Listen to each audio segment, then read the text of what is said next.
bonjour à toutes et à tous et bienvenue dans cette édition d'information. À travers son haut représentant, le président de la République, Félix Tshisekedi, a transmis en message son homologue namibien, le docteur Nangolo Mbumba. Dans une communication nous parvenue ces jours, la présidence de la République informe que ces messages du chef de l'État soulignent la nécessité de renforcer les liens économiques entre la RDC et la Namibie, tout en reconnaissant les soutiens historiques de la Namibie au peuple congolais. Avec à la tête le secrétaire général Augustin Kabuya Chilumba, une délégation de l'Union pour la démocratie et le progrès social a été reçue par la première ministre Judith Suminwa le week-end dernier dans le cadre des consultations politiques initiées par cette dernière en vue de la formation de la nouvelle équipe gouvernementale.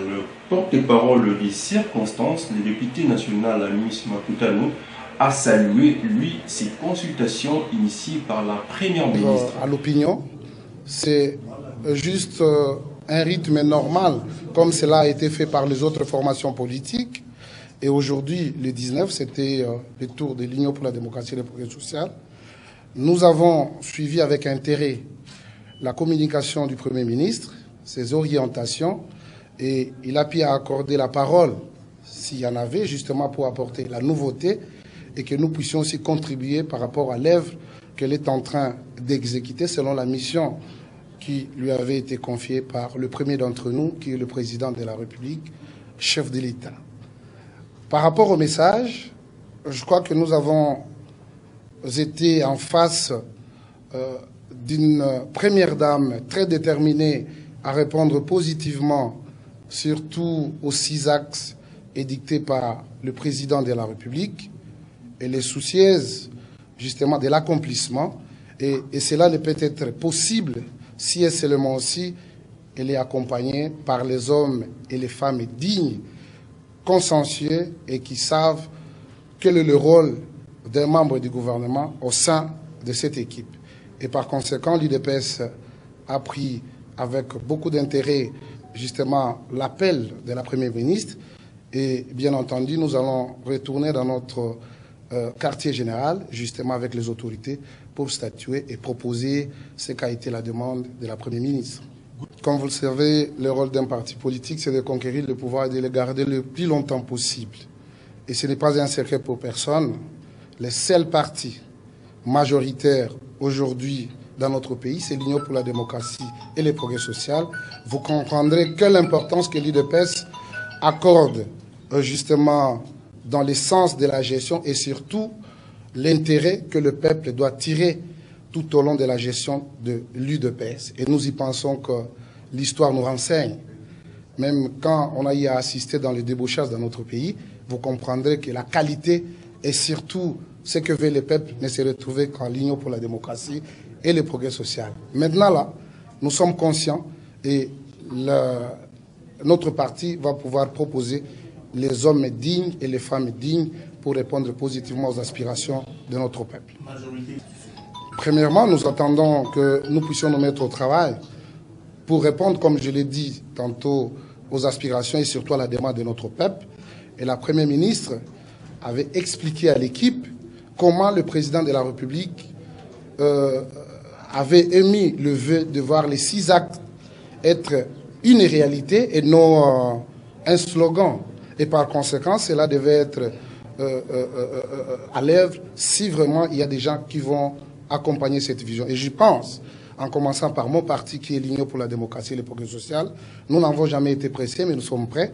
Ensemble avec les autres, nous allons faire l'affaire pour que le peuple puisse trouver son compte. Et pour finir, ce n'est pas important que nous puissions nous inviter dans tous les débats. Il y a aussi les pouvoirs discrétionnaires des chefs qui doivent intervenir, en commençant par la Première ministre et le président de la République. Mais ce que je dois rassurer à l'ensemble de notre peuple, d'être patient. Je crois que le gouvernement est sur la route. Et bien entendu, d'ici là, nous aurons à découvrir qui sont ces membres qui vont composer le gouvernement, tant entendu par l'ensemble de notre peuple. Et puis signalons que c'est avec l'UDPS que la première ministre Judith Suminwa a clôturé ses consultations. L'agression rwandaise, on en parle encore après avoir condamné cette agression. La Belgique demande à la RDC de porter plainte contre le Rwanda auprès des instances judiciaires internationales. Dans une déclaration faite le vendredi 19 avril à Goma, nous sommes là dans la province du Nord Kivu, l'ambassadrice de Belgique en poste à Kinshasa a indiqué que ce serait une façon pour Kinshasa de faire pression sur Kigali.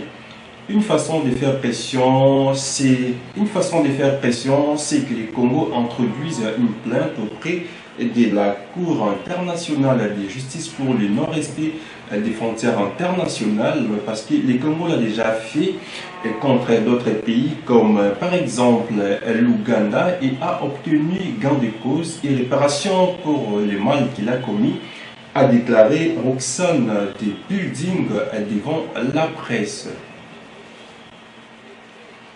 Place à présent à l'installation des nouveaux animateurs des institutions après le scrutin du 20 décembre 2023. À Kinshasa, par exemple, le nouveau président de l'Assemblée provinciale, c'est désormais M. Lévi Mbuta. Ce dernier a été élu à l'issue d'une élection organisée le samedi 20 décembre 2024. Lévi Mbuta a obtenu près de 23 voix sur 43 votants. Il succède à ses postes au pasteur Godin Pouy. Et puis avant de clôturer ce journal, je voudrais vous lire ce communiqué. C'est un communiqué de l'Institut national de la statistique, INS. Message de félicitations à son Excellence Madame Judith Suminwa Tuluka, Première ministre, chef du gouvernement de la République démocratique du Congo. Excellence Madame la Première ministre, Dieu a vraiment exaucé la prière de la majorité du peuple congolais qui, en suivant la vision du champion de la masculinité positive, son Excellence Félix-Antoine Tshisekedi Tshilombo, président de la République, chef de l'État, souhaitait voir un jour une dame à la tête du gouvernement de la République. Aujourd'hui, chose faite. Ainsi, au nom du Conseil scientifique et de l'Institut national de la statistique INS, la direction générale de l'ensemble du personnel et au mien propre, nous tenons à vous présenter nos félicitations les plus sincères. INS était sous votre tutelle quand vous étiez encore ministre d'État, ministre du Plan. Nous avons travaillé étroitement avec vous et nous reconnaissons en vous les qualités d'un pointu et haut technocrate avec un sens élevé des responsabilités, des management et d'objectivité dans le pilotage des plans et programmes structurels de développement de notre pays, par exemple les programmes de développement local des 145 territoires. Nous tenons à vous rassurer de notre soutien et vous promettons de mettre à votre disposition notre matière première, les statistiques, ou les outils fiables, pertinents et récents de planification dont le gouvernement a besoin pour le développement intégral de notre pays.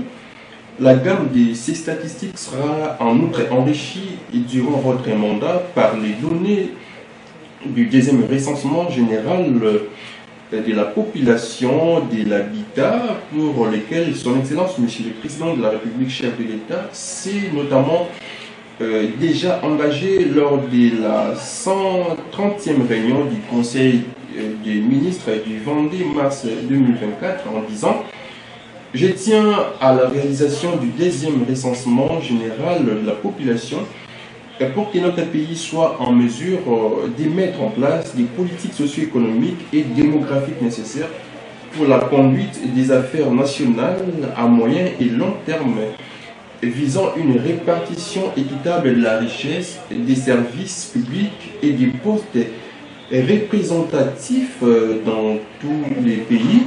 Les statistiques sont des excellents indicateurs du développement, car sans statistiques, on fait la planification et le développement social, culturel, énergétique, minier, environnemental, économique et sécuritaire du pays de manière arbitraire, c'est-à-dire en tâtonnant.